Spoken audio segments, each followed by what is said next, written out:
एक मामले में मैं कहना चाहूंगा जो ऑपरेशन सिंदूर चल रहा है, एक मामले में पाकिस्तान हमसे मजबूत स्थिति। पाकिस्तान में कोई भी सत्ता पक्ष का नेता और विपक्ष का नेता सेना की ऊपर प्रश्न नहीं उठा रहा है। भारत में अनेक नेता प्रश्न उठा रहे हैं। पाकिस्तान के किसी भी व्यक्ति को भारत के मीडिया में कोट नहीं किया जा रहा है की स्थिति नहीं है। भारत के बड़े बड़े नेताओं को, मुख्यमंत्रियों, पूर्व मुख्यमंत्रियों को कोट किया जा रहा है। अनेकता में ऐक्य मंत्र को जन जन फिर अपनाता है, देखो प्यारा देश हमारा आगे बढ़ता जाता है। एक मामले में मैं कहना चाहूंगा जो ऑपरेशन सिंदूर चल रहा है, एक मामले में पाकिस्तान हमसे मजबूत स्थिति में है। वो क्या है कि पाकिस्तान में कोई भी सत्ता पक्ष का नेता और विपक्ष का नेता सेना की ऊपर प्रश्न नहीं उठा रहा है। भारत में अनेक नेता प्रश्न उठा रहे हैं। पाकिस्तान के किसी भी व्यक्ति को भारत के मीडिया में कोट नहीं किया जा रहा है की स्थिति नहीं है। भारत के बड़े बड़े नेताओं को, मुख्यमंत्रियों, पूर्व मुख्यमंत्रियों को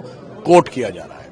पाकिस्तान के किसी नेता का ऐसा कोई वक्तव्य नहीं है जिसे हम अपने डोजियर में पाकिस्तान के विरुद्ध यूज कर सकें। मगर भारत के बड़े प्रमुख नेता का स्टेटमेंट पाकिस्तान हमारे विरुद्ध डोजियर में यूज होता है, ये कुछ कुछ वैसा ही जिससे जनरल बिपिन रावत ने 2.5 फ्रंट की लड़ाई कहा था, 2.5 फ्रंट की लड़ाई।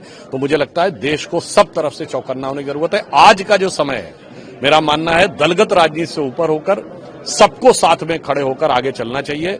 माननीय प्रधानमंत्री जी ने अभी सांसदों का 6 डेलीगेशन भेजे हैं जो बाहर जा रहे हैं। तो मैं अपनी विचारधारा से विरोध रखने वालों को, विपक्षी दलों को भी कहूंगा कि आओ मिलकर दिया जलाएं।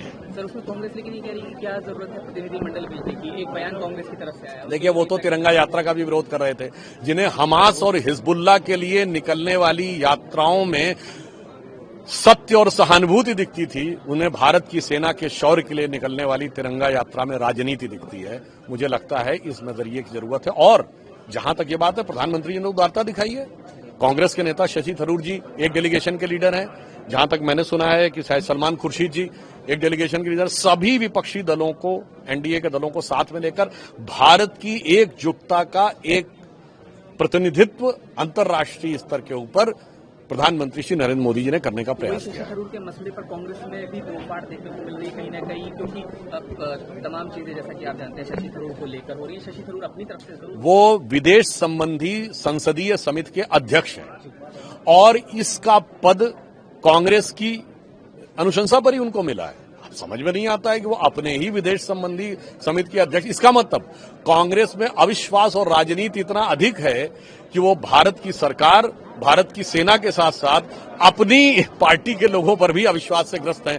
तो इस वहम की कोई दवा नहीं हो सकती। सर, एक इम्पोर्टेंट सवाल, असम के मुख्यमंत्री ने वो गौरव गोगोई का नाम लेते हुए उनके पाकिस्तान के कनेक्शन और उनकी वाइफ के वेतन एनजीओ से वहां से मिलने की बात कही है। उसमें नाम भी प्रतिनिधिमंडल में गौरव गोगोई का भी है। सर, प्रतिक्रिया आपकी जरूर। देखिए, उस विषय पे गौरव गोगोई जी को अपना जो भी स्पष्टीकरण देना है, क्योंकि हेमंता विश्व शर्मा जी ने बहुत आग्रहपूर्वक, बड़ी दृढ़ता के साथ उन्होंने स्पष्ट कहा है और वैसा स्पष्ट उत्तर उनकी तरफ से नहीं आया। वो अलग विषय है। पर हमने कहा ना, इस समय जो हमारी सरकार ने निर्णय लिया है वो दलगत भावना, क्यों असदुद्दीन ओवैसी भी तो है उसमें।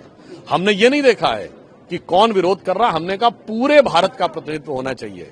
यानी ये दिखना चाहिए कि सारा भारत समवेत स्वर में, एक रूप में आगे बढ़ता हुआ दिखाई पड़ रहा है। तो मैं इसे एक लाइन में कहूंगा कि अनेकता में ऐक्य मंत्र को जन जन फिर अपनाता है, देखो प्यारा देश हमारा आगे बढ़ता जाता है। इस विचार से हम काम कर रहे हैं।